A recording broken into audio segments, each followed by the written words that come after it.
let's start with the question of where growth will come on the other side of whatever it is we're going through, because that's ultimately going to be the question here. I understand from economists like you, it comes from one of two sources, either more workers or more productivity. Are we going to get more workers? We're looking at both fewer workers and lower productivity, as you know. So let me focus on the fewer workers aspect for a moment. The real issue, demographic issue facing the U.S. is we have a plummeting birth rate. And so total fertility in the U.S. is now below the level required to keep population growth constant. And so the issue here is that on average now, a woman in the U.S. is expected to have 1.65 children over her lifetime. So women used to have 3 kids, then it fell to 2. Women were having comfortably above 2 kids for many decades. With a fertility rate below 2, that means our population is going to age and it's not going to grow. And so eventually we're going to have a shrinking working age population. Unless, Melissa, we have immigration. That's right. And that's why immigration, I think many of us at this conference feel is so very, very important. What's your sense of what economists would say, the politics apart, about the immigration policy? Economists love immigration. We think immigration is a potential answer to our demographic challenges as well as our productivity innovation challenges. Since immigrants come in, they work, they're more likely than native-born Americans to be entrepreneurs and innovators. Of course, as you know, Larry, immigration rates are way down. So we used to bring in, as you know, 2016, we had as many as 1 million new people coming into the country every year. That number is now below 250,000. And so the combination of a declining native-born population and a decline in immigration portends even worse demographic challenges than if we were just facing one versus the other. Let me see if I can do a little arithmetic based on what you said. From 1 million to 250,000. Yeah. So that's about 750,000 people a year. So that's about 0.5% of our workforce, maybe a little less. So 0.5% slower labor force growth over time can accumulate to something that is very large.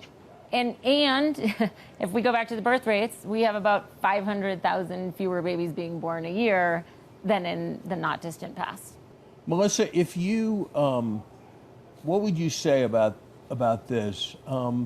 Most people are scared that immigrants come and they take jobs for Americans, and that if there are more immigrants, then there aren't going to be as many jobs for Americans, or if there are jobs, because there's more competition, they're going to be paid less.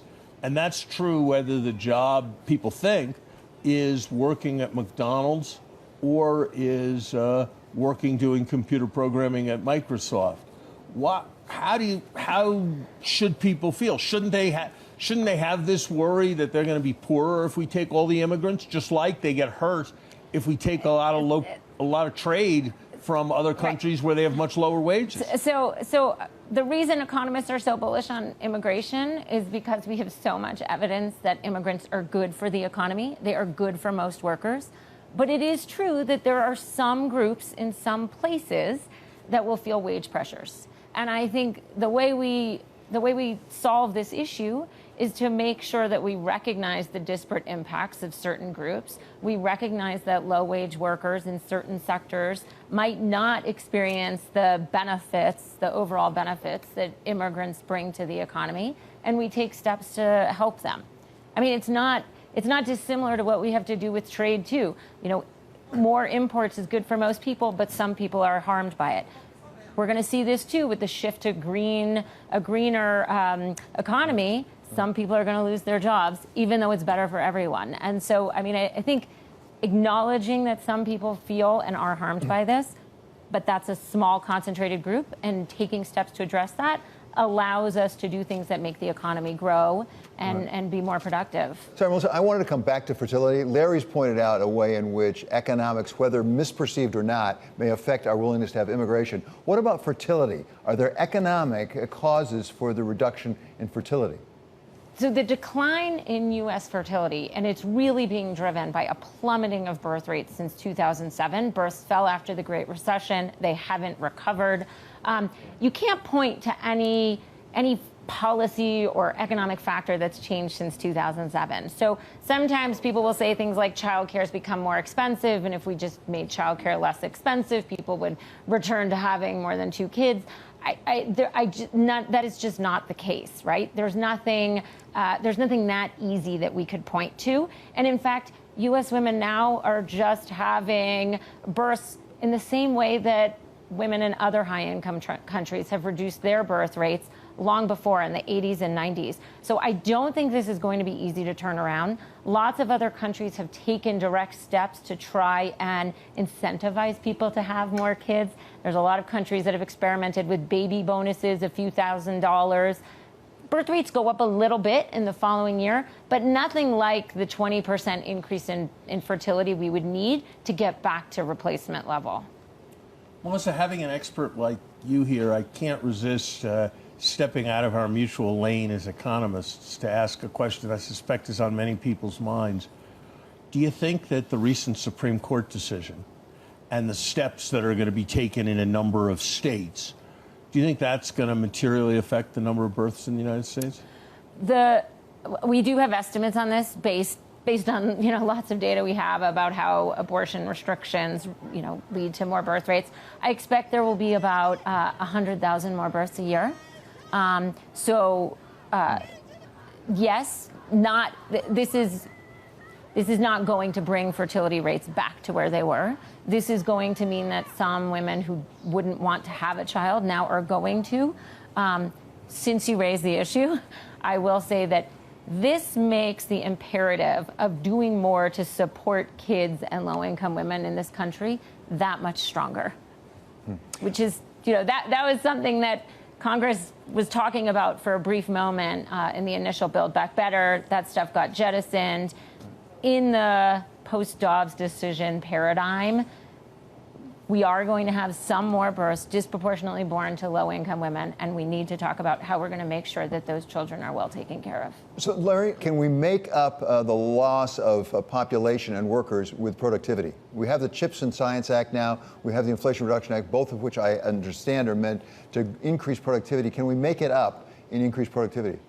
Melissa organized a terrific session here on R&D and science leadership issues. I think there's a lot we can do, but it's both about spending money and it's about spending it well. There was the famous discovery of DNA by Crick and Watson. Today, people can't usually get their first grant until they're over 40. And so I think we need to change the systems as well as putting more resources in if we want to maximize science, innovation, and their capacity for productivity. I think we're also going to have to think about a lot of things post-COVID. David, there's one other factor here. So we've talked about fewer working age people, less productivity per worker. We also have fewer working age people working. So the decline in labor force participation among people between the ages of 25 to 54 is yet another challenge that we're going to have to deal with in this country that's negatively going to impact growth going forward. It used to be that 95% of working age men were working. Today, it's 85% are working. That is an extra 10% of people who aren't having the satisfaction of work, aren't contributing to the economy, are much less well-placed to raise healthy, successful families, are often angered and alienated from our society. And so we tend to think of, on shows like this, the path of fortunate college-educated workers. We have got to be thinking about that large group of men much more than women, who are really struggling in our country right now, and what can be done from childhood on to maximize their opportunities.